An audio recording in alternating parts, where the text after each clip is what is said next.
when we think we know something, we're having some kind of experience, and then we form an idea of it. Oh, that's, this is a school hall, or this is people I know, or this people I don't know, or whatever the ideas are. Before we formed the idea, there was something there that we didn't know. Always. But we knew it. Otherwise we wouldn't have been able to focus on it, would we?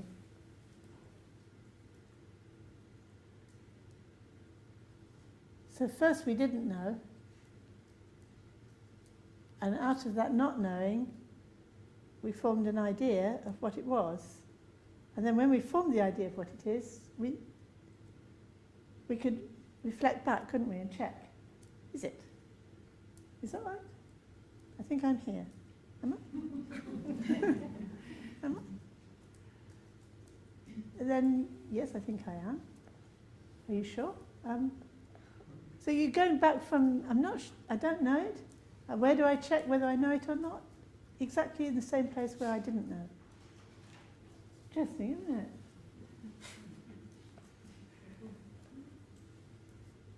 Is it? Yeah. You sure? Yeah. How is it? And then again, you keep going back to what you don't know in order to describe what you do know. Is that interesting? So first, we don't know. And we have to have that not knowing. That is really what we know. And then from that we form ideas about what we know. And then we have to check again with what we didn't know to see if it is what we know. It's very awake, isn't it? It's very awake. It's very alive. It's not dull. Dull comes in when you think, oh, no, I know.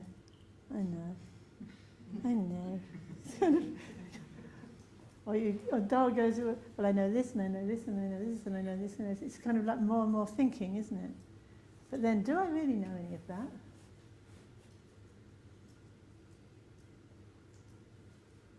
Not sure. That's very alive, very awake. All sorts of possibilities there, actually. Maybe that's unlimited, that not knowing state, maybe that's the whole of reality. So that when we think we know something, we've extracted something from totality and reflected on it, and then this small little aspect of reality we think of as what we know, but then when we doubt it, we're going back into the greater reality to check it. We can come out again, or we could, perhaps what happens ultimately is, when we drop all our holding onto our views, we simply are the reality that we are at the moment dipping into, that we are that not knowing. And out of that comes all the different aspects of knowing. I'm getting very weird now. Nonetheless, we do recognise this. We do recognise this in our lives, in our direct experience. Whatever skill we learn, when we're learning it, we're thinking about it and we're trying to do it, aren't we? So, how do I write? I write like this, or how do I play football, or how do I don't know, whatever, swim or whatever, ride a bicycle, go back around. How do I do it? And I actually do it intuitively, and when I really got it right, I've stopped thinking about it. I'm just doing it. And I don't know how I'm doing it. How did you do that? How do you write your name? I don't know.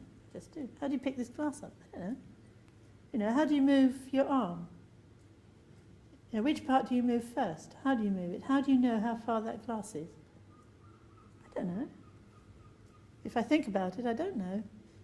But it's not a problem, because I can pick it up with great precision. Surprising. So actually, I think most of the time we're in that state of not knowing, and we're functioning very well in it. And then, when we become self-conscious, we start having problems. We can't quite do it anymore.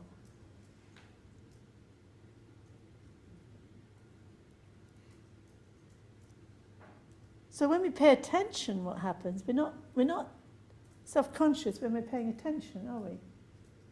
We're paying attention. We can become more precise because we're less thinking.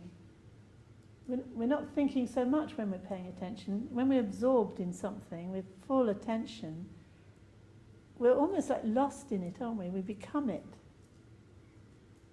And that's, in a sense, that becoming it is more like that other way of knowing. And then when we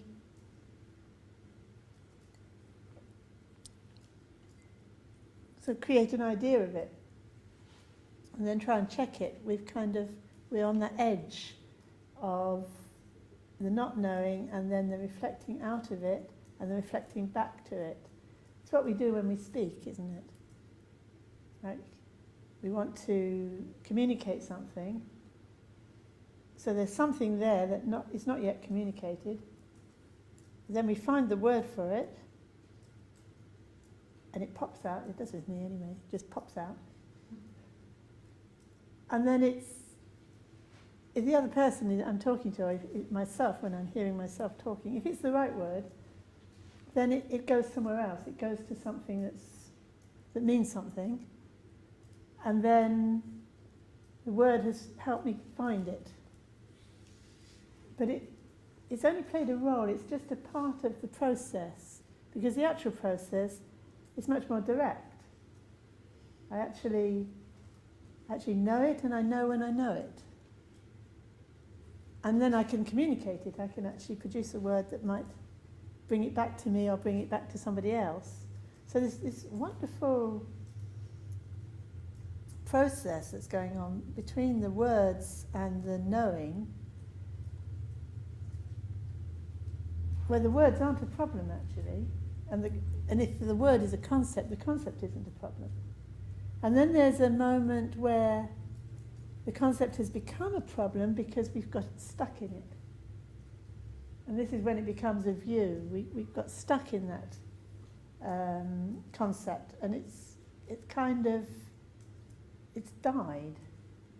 And we've kind of lost the alive quality of what it is that we're looking at, or we're talking about, or sensing, or being.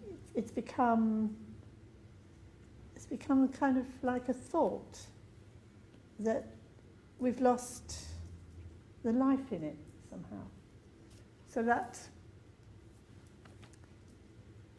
when we're letting go of thoughts, it's not so much that we have to, the thoughts have to disappear or not arise, but as they arise, that they don't lose that alive quality, which is very interesting. How do you know thoughts?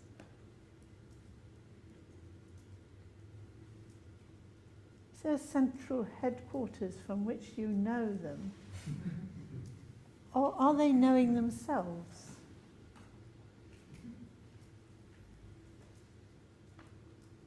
I think they're knowing themselves.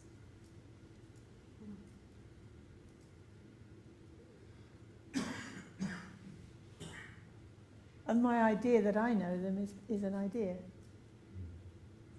which kind of knows itself as well. And it isn't a problem either. You know, I can have the idea that I'm thinking thoughts, and that's an idea and it knows itself, and the thought is an idea and it knows itself, and they're having a good time. You know? Kind of like, it's like a play of some kind.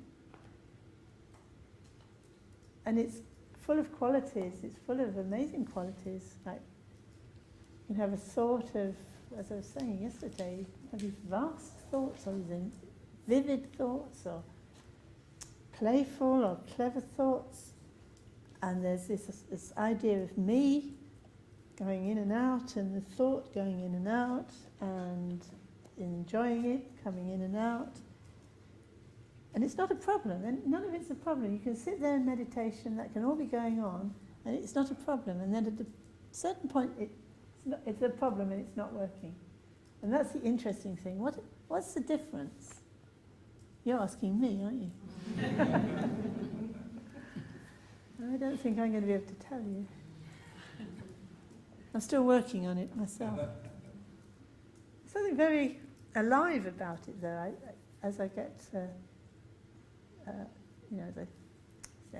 as I get older, but it's not necessarily as I get older. It's as I practice longer, really. I find that simple exercise that I started with of noticing thinking as thinking, which I thought, okay, I've done that bit. What next? I now feel that's the most interesting thing I can be doing. Like, how knowledge arises and what it is and how amazing it is, and just being very simple with that and realizing that not knowing is going to be fine. It's such an alive feeling, and then I don't know if it's a feeling, it's such an alive, it feels very meaningful, actually, just in itself. And I'm never going to be without it. No, that's always going to be like that. There's no reason why thoughts and perceptions and things, thoughts shouldn't always arise, and that always they be aware of themselves, and always there's possibility of me being aware of them as another thought that knows itself. And that whole sense of spaciousness that opens up, that's tremendous, I guess it's a kind of confidence in that. There's nothing there to fear. Whatever might appear would be of the same nature, and there would be the same sense of freedom there. And it's at the same time extremely ordinary. There was no time in my life that my experience wasn't like that. I've always had thoughts coming up in my mind. I've always had this idea of me having thoughts. So nothing's changed. And yet, now it's become totally alive. Totally, in a sense, its own meaning. Like that doesn't need anything else added to it to give it meaning. It has itself meaning. And yet, I mean, you could call it non-dual awareness, or you call it Buddha Jnana, or you could call it Buddha qualities, you could call it all these different things, but it's another example of the same thing, isn't it? There's a thought coming up in the mind and sort of knowing in itself, and this play going on that is ungraspable, isn't anywhere, doesn't last any time, can't be put into any kind of conceptual framework, and it's alive. So when they talk about everything as an expression of Buddha Jnana, it must mean this, mustn't it? And if it doesn't, maybe that doesn't matter. I found something better. I doubt it. I doubt it. It's as if it's right there in our experience right now. And yet, for some reason, we forget.